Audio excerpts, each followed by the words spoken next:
میں تو صرف آپ سے یہ جاننا چاہ رہا ہوں مہربانو قریشی صاحبہ کہ آپ کو لگتا ہے آپ مجھے گفتگو نہیں کرنے میرا سوال آپ لے نہیں رہی نا، آپ نے مجھے ایکچولی آپ میرا سوال ہی نہیں لے رہی. I need to join hands with Maulana Fazl ur-Rehman against PMLN, against Peoples Party, against MQM. کیا یہ یو ٹرن نہیں ہے؟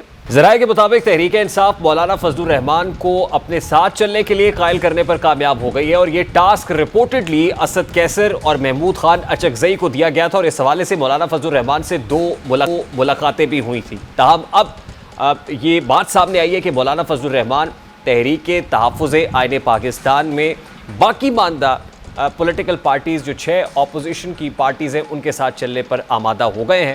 آج یہی سوال پاکستان تحریک انصاف کے چیئرمین بیرسٹر گوہر سے بھی کیا گیا، تو انہوں نے کہا کہ اس پر مصرفت ہو رہی ہے. جہاں پاکستان تحریک انصاف کے سٹانس میں فلیکسیبلٹی ہے، لچک ہے، وہی مولانا فضل الرحمان کے نیریٹو میں بھی پاکستان تحریک انصاف کے لیے خاصی لچک ہے. اب سے چند روز پہلے مولانا فضل الرحمان نے ایک سٹیٹمنٹ دیا، اس کے بعد JUI نے اس کی تردید کی اور اسے آؤٹ آف کانٹیکسٹ کہا، اور یہ کہا کہ یہ سیاق و سباق سے ہٹ کر چلایا گیا، اور یہ شکوہ ہم تک بھی پہنچا جمعیت علماء اسلام کا کہ یہ سٹیٹمنٹ نہیں تھا جو آپ نے چلا دیا. وہ سٹیٹمنٹ تھا کیا؟ ذرا اس کی ایک جھلک آپ کے سامنے رکھتا ہے. خاتمے کی بات کرتا ہوں، اور میں مکمل سطح پر عالمی سطح پر سودی نظام کے اندر جا رہا ہوں، ان کی معیشت کے اصولوں کے مطابق چلوں گا. یہ اس سے میرا اختلاف ہو. اب اس اختلاف کا عنوان اگر یہ ہے کہ یہودی ایجنٹ، تو اس کو گالی کیوں کہا گیا؟ اس کو سنجیدگی سے لینا چاہیے تھا، مجھ سے پوچھنا چاہیے تھا کہ آپ یہ بات کیوں کہہ رہے ہیں کہ میرا ایجنڈا نہیں ہے، یا یہ کہ یہ میرا ایجنڈا ہے اور آپ کے مفاد کے لیے ہے. کچھ تو کرنا پڑے گا نا جی. تو یہ چیزیں جو ہے ان کو سیاسی طور پر ہم لے رہے ہیں. اگر یہ لوگ 12 سال پہلے بھی آتے تب بھی میرا یہی ایٹیٹیوڈ ہوتا، اور اگر آج آئے ہیں تب بھی میرا وہی. چلیے، اگر میڈیا نے یہ سٹیٹمنٹ سیاق و سباق سے ہٹ کر چلایا ہے تو بہرکیف جمعیت علماء اسلام رپورٹڈلی تیار تو ہو گئی ہے مولانا فضل الرحمان کی قیادت میں کہ وہ پاکستان تحریک انصاف کے ساتھ چلے گی. اب اسے مولانا کا یو ٹرن کہیں یا تحریک انصاف کا یو ٹرن کہیں، تاہم دونوں جماعتیں اب ایک ہی صف میں آن کھڑی ہوئی ہیں. پاکستان تحریک انصاف کی رہنما مہربانو قریشی صاحبہ نے ہمیں جوائن کیا، ان سے بات کرتے ہیں. السلام علیکم مہربانو قریشی صاحبہ، بہت بہت شکریہ آپ کے وقت کے لیے. سب سے پہلے تو آپ سے بڑا سادہ سا سوال ہے، 21 اپریل کو ایک بائی الیکشنز ہوئے، اور اس کے بعد 2 روز پہلے ایک بائی الیکشن ملتان میں ہوا جس کی کیمپین بھی آپ نے کی. پاکستان تحریک انصاف کی جو کارکردگی ہے بہت حوصلہ افزا نہیں رہی. کیا وجہ ہے کہ پاکستان تحریک انصاف بائی الیکشنز میں اس طرح سے پرفارم نہیں کر پا رہی جیسے 8 فروری کے الیکشنز میں کر پائی تھی؟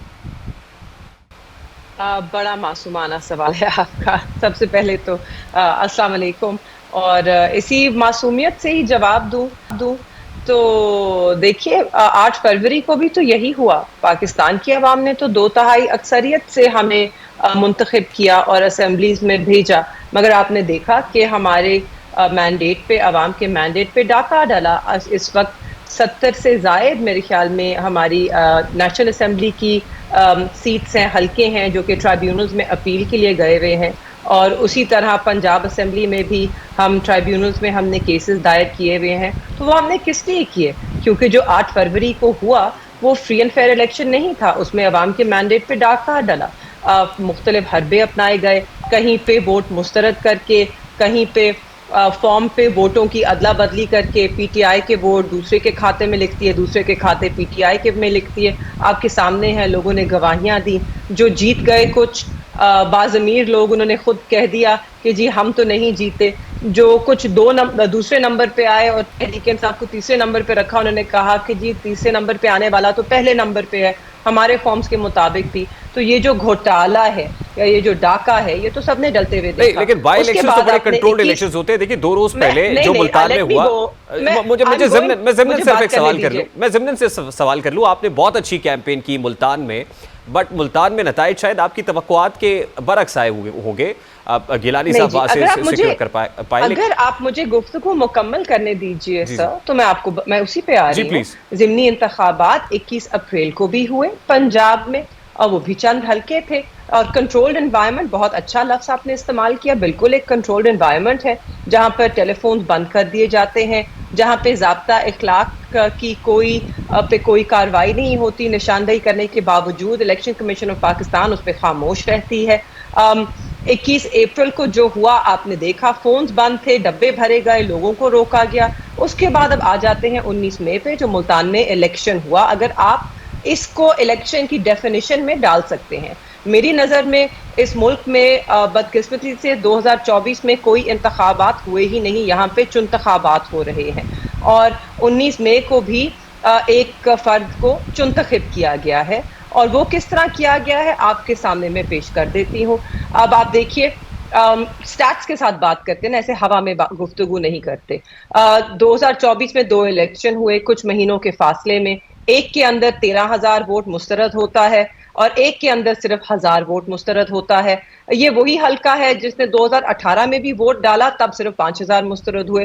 تو آپ یہ کہہ سکتے ہیں کہ لوگ سیکھ رہے ہیں بہتر ووٹ ڈالنا، مگر 8 فروری کو کسی طرح وہ سب بھول گئے کہ یہ کس طرح عمل چلا. تو سب سے پہلے تو اس سیٹ پہ بائی الیکشن ہونا ہی نہیں چاہیے تھا، یہ ٹرائیبیونل میں ہی جانی چاہیے تھی، کیونکہ اس سیٹ کے حقدار نہیں تھے یوسف رضا گیلانی صاحب، وہ بھی یہ جانتے تھے. جب ٹرائیبونل میں جائیں گے تو آپ کو ریلیف ملے گا، آپ جیت جائیں گے، آپ ایسا سمجھتے ہیں؟ میں تو صرف آپ سے یہ جاننا چاہ رہا ہوں مہربانو قریشی صاحبہ، کیا آپ کو لگتا ہے آپ مجھے گفتگو نہیں کرنے میرا دے سوال آپ رہے لے نہیں ہیں، رہی نا؟ آپ نے مجھے ایکچولی آپ بلایا میرا سوال ہی ہے. نہیں لے رہی.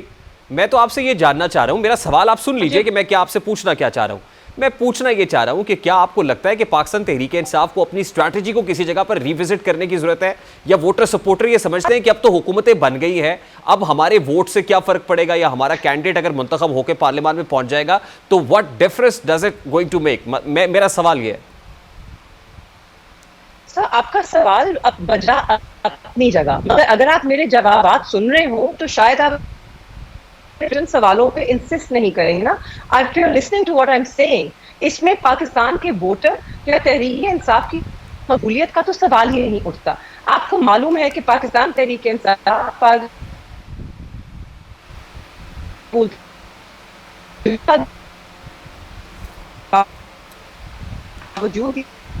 جوڑی سے کھڑی ہے.